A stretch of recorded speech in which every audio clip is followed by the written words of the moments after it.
بسم الله الرحمن الرحيم الحمد لله أشهد أن لا إله إلا الله وحده لا شريك له وأشهد أن محمدا عبده ورسوله أما بعد. Brothers and sisters, I got some good news for you. Can you stand some good news? This is the good news. Only because I love you, I'm only going to speak to you for a couple of minutes. Isn't that good news? That's great news, right?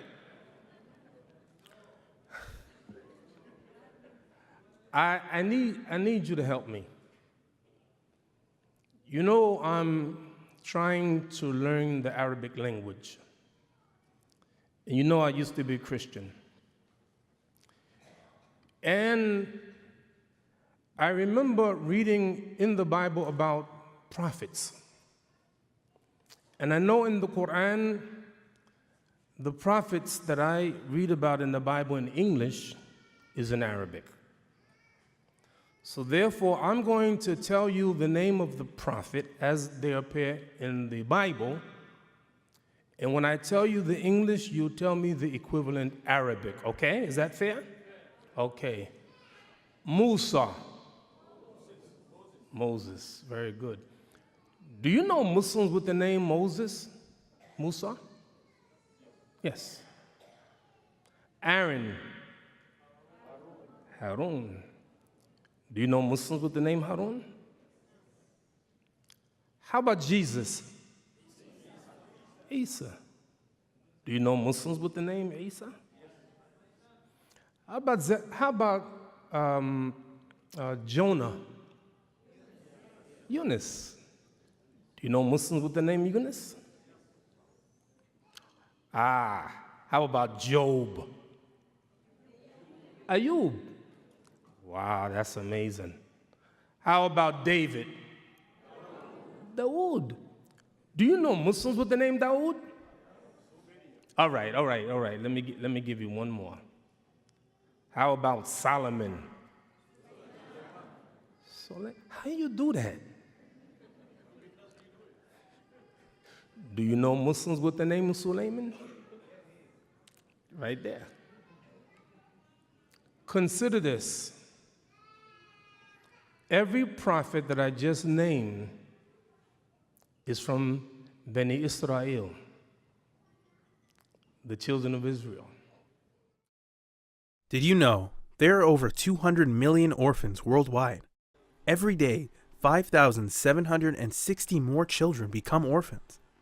Every one of those orphans is born full of potential, but they won't get there without your help. Would you help an orphan reach their dreams? Sponsor an orphan now for only $1 per day. Visit ICNAReliefCanada.ca for details and to donate. ICNA Relief Canada, serving humanity since 1997. The Prophet, peace and blessing be upon him, said, Al-Anbiya'u ikhwatun li'alatin ummahattum shatta wa dinuhum wahid. The prophets are brothers. Their mothers are different, but their religion is one. And our Prophet, alayhi salat wasalam, said, Arju an takunu nisfa ahli jannah. I hope that you, my followers, would be 1/2 of the people of Jannah. And if the followers of Muhammad, alayhi salat wasalam, is 1/2 of the people of Jannah, who the other half? He said, alayhi salat wasalam, my similarity and the similarity of the prophets that came before me is a man who built a building, and the building is perfectly put together, except there's one brick missing. I am that brick. So who are you? The Prophet, peace and blessing be upon him, said that every prophet, I'm different in this respect, every prophet came to his people, and I've come to all of mankind. وَإِذْ قَالَ مُوسَى لِقَوْمِهِ. And when Moses said to his people, وإذ قال عيسى ابن مريم يا بني إسرائيل إني رسول الله إليكم. When Jesus said, "O children of Israel, I am the messenger of Allah to you." I'm going to make a dua, and then I'm going to try to finish. Allahumma inni a'udhu min ilmin la yanfa'u. The Prophet made this dua, "O Allah, I seek refuge with you from knowledge that doesn't benefit." I don't want you to come to this conference and just sit down and then don't benefit. My dua is that every one of you who are sitting here will get a sense of the obligation of da'wah. Most people, they say, let them do the da'wah. That ain't me. But my supplication in my little talk somehow can move you to get involved in da'wah. I need your help again. Which country is the most populated nation in the world? China. 1,300,000,000 people. Which nation is the second most populated nation in the world? India. 1,200,000,000 people. The third one, many get wrong. What is the third most populated nation in the world? Indonesia? Who said Indonesia? Very good, wrong. I warned you, most people get it wrong. United States is the third most populated nation in the world. 300 million people. 1,300,000,000.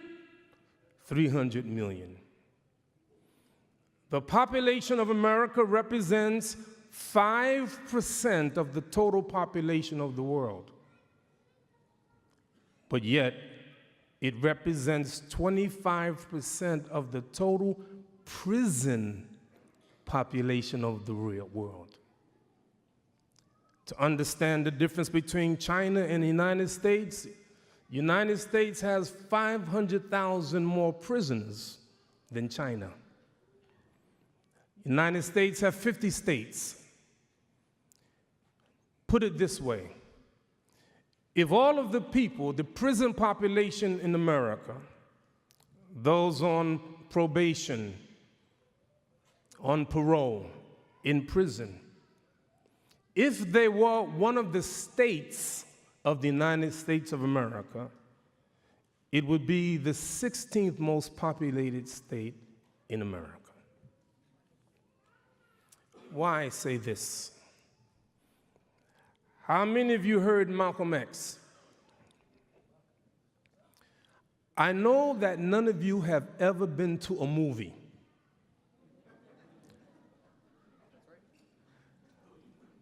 But how many of you saw the movie Malcolm X? Raise your hand. Good. Good.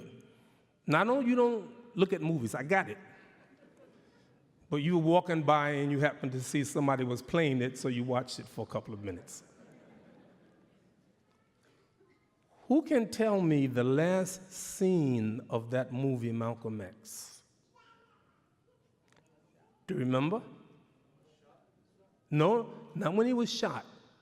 There was something after he was shot.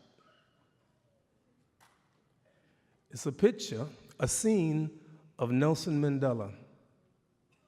And he's in a school, and he's teaching the students.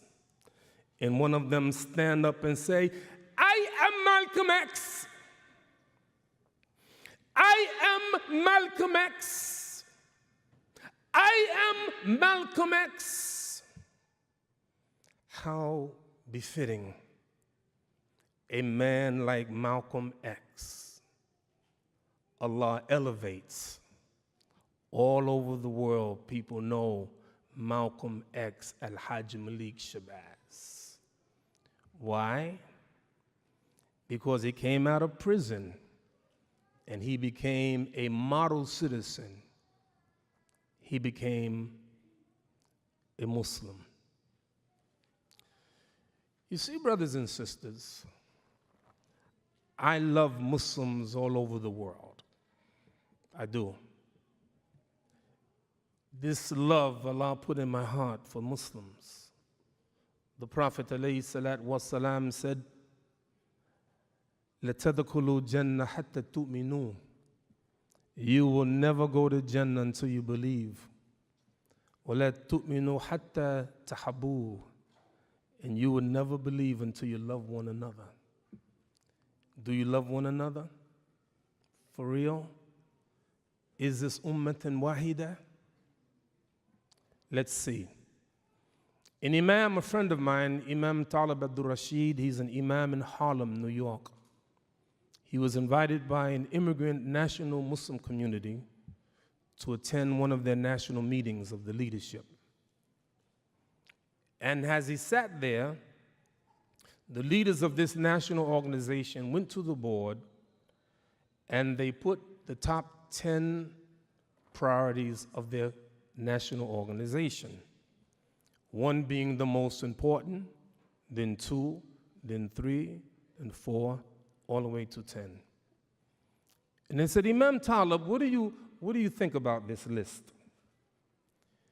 And Imam Talib looked at the list and said, what's interesting? What you have as priority number 1 in my community is priority number 10. And what you have as priority number 10 in my community is priority number 1. And this is my message tonight. I've been all over America, alhamdulillah. I've been to every state except 2, Alaska and Hawaii. I have helped to raise money for many Muslim communities, schools, masjids. Last year, I was in Memphis, Tennessee, the Pleasantville School. Raised that night $950,000 for their school. Last year, I was in Fort McMurray, Canada. Had a fundraiser. But the fundraiser wasn't an evening program. They didn't get a building. They didn't cook dinner. The fundraiser was at Jumu'ah prayer. And the fundraiser was for the expansion of the masjid. And we raised Jumu'ah prayer $1,250,000 at Jumu'ah prayer. Now I need to ask you something, and you got to be honest. Have any of you ever been to Las Vegas? Raise your hand. Sheikh, you been to Las Vegas? You went to Las Vegas? You went to Las Vegas, okay. They say what happens in Vegas stays in Vegas. But I'm going to talk about your business. I've been to Las Vegas many times. And the reason that I've been to Las Vegas many times is that there are a lot of masjids in Las Vegas. And the next time you go to Las Vegas, I want you to visit a masjid called Masjid Ibrahim. You did. Masjid Ibrahim is famous because it is the first masjid in America built exclusively by a Muslim woman. Her name is Hasibullah, a pharmacist. Her husband had died, and she invested her money in real estate. And she said, I want to build a masjid, but I don't want no fundraiser. So she went in her pocket and paid $3 million to build Masjid Ibrahim. What am I saying? What am I saying? We build money, we build masjids for, we spend money for masjids and schools. We should continue. But you go to every masjid, any masjid, and you would hardly ever find people even giving $1 for dawah. I want to change that. In my conclusion, the problem that Muslims have, in my opinion, is one of the product and the salesman. The product and the salesman. It's possible to have a very bad product, but if you have a good salesman, you can sell a bad product. And it is possible to have a very good product, but have bad salesmen. And if you have a good product but bad salesman, you won't make no sales, not because the product is not good, but because the salesmen are no good. I'll give you an example. Cigarettes, a good product or a bad product?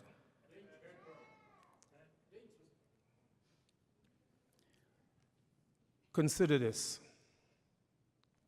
The cigarette industry spent $9,500,000,000 to advertise their product.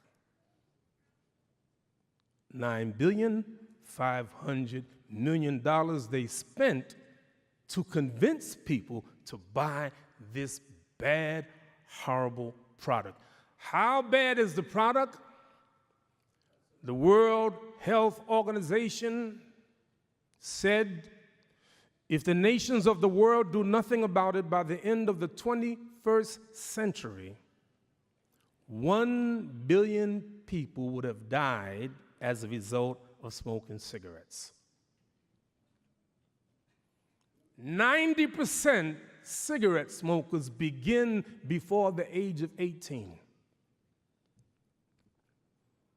Alcohol, good product or bad product? Alcohol industry spent $2 billion in 1 year to advertise their product. How much money did they make? $211 billion. Cigarette industry made $258 billion. That's my talk. That's it. Islam, good product or bad product? The best. Why is it that the people are not getting it?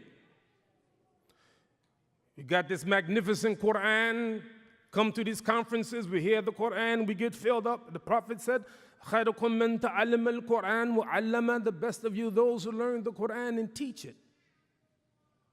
But yet there are millions and millions of people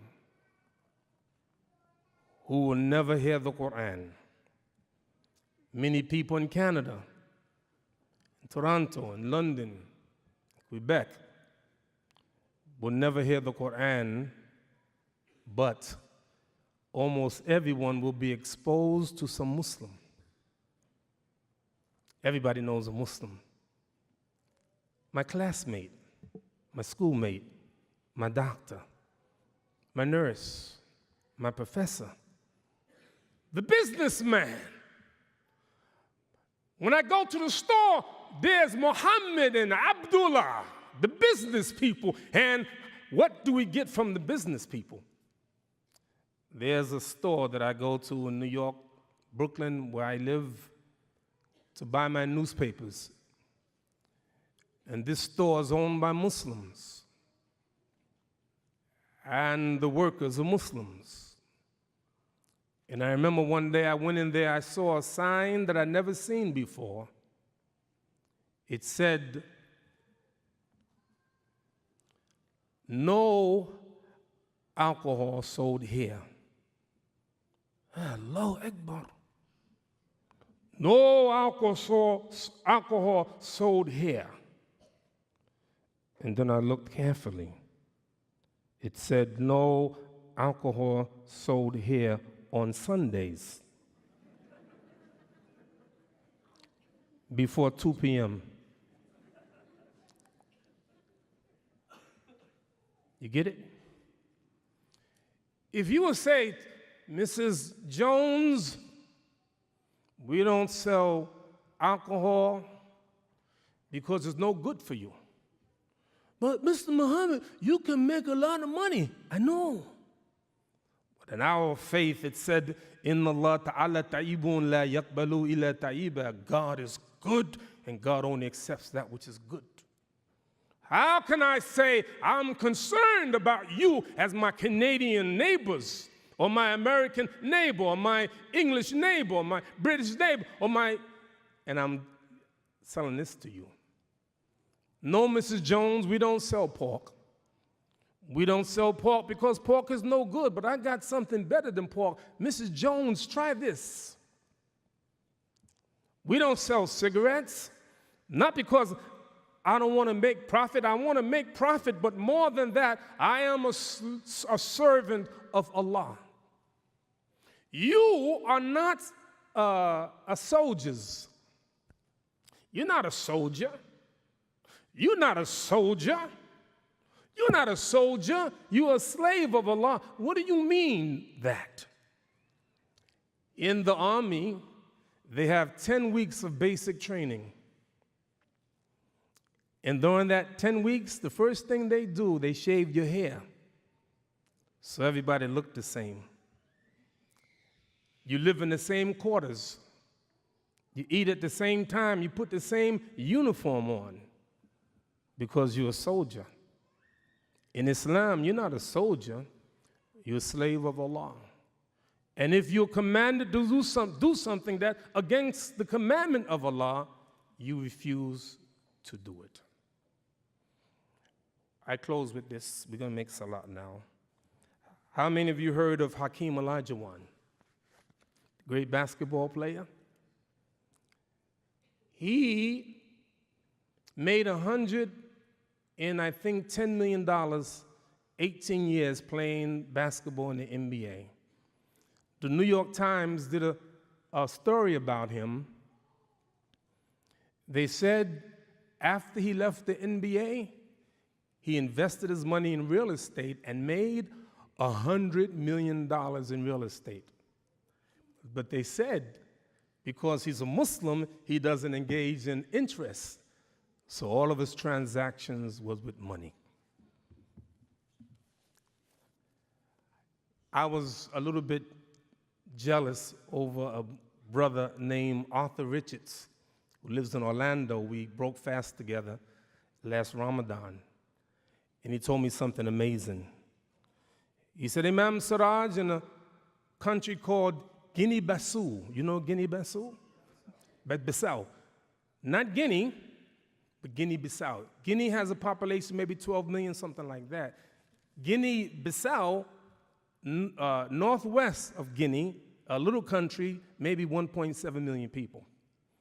He said in that country, in one day, an entire tribe took Shahada. How many people? 7,000. 7,000 people took Shahada at one time. You should ask the question, how? Why? Because the chief of the tribe took Shahada and everybody else took Shahada. You see, brothers and sisters, there's great opportunity. The people out there just waiting for a Muslim to come. 1969, I'm a student at New York University. In all my years as a student of New York University, not one Muslim came to me and offered me even a flyer or a book or a booklet or note, nothing. But while I was a student in New York University, some of the brothers from the Nation of Islam came and sat down next to me in the cafeteria and put their arm around me, say, how you doing, my black brother? And I wind up joining the Nation of Islam like Malcolm X did. A member of the Nation of Islam from 1969 to 1975.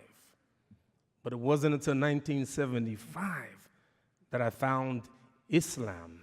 And brothers and sisters, I tell you the truth, I cannot imagine not being a Muslim. let us be concerned about the people of Canada, and let us share this wonderful deen with them. I love you, but let us go after the people. Jazakallah khaira. Assalamu alaikum wa rahmatullah. Did you know there are over 200 million orphans worldwide? Every day, 5,760 more children become orphans. Every one of those orphans is born full of potential, but they won't get there without your help. Would you help an orphan reach their dreams? Sponsor an orphan now for only $1 per day. Visit ICNAReliefCanada.ca for details and to donate.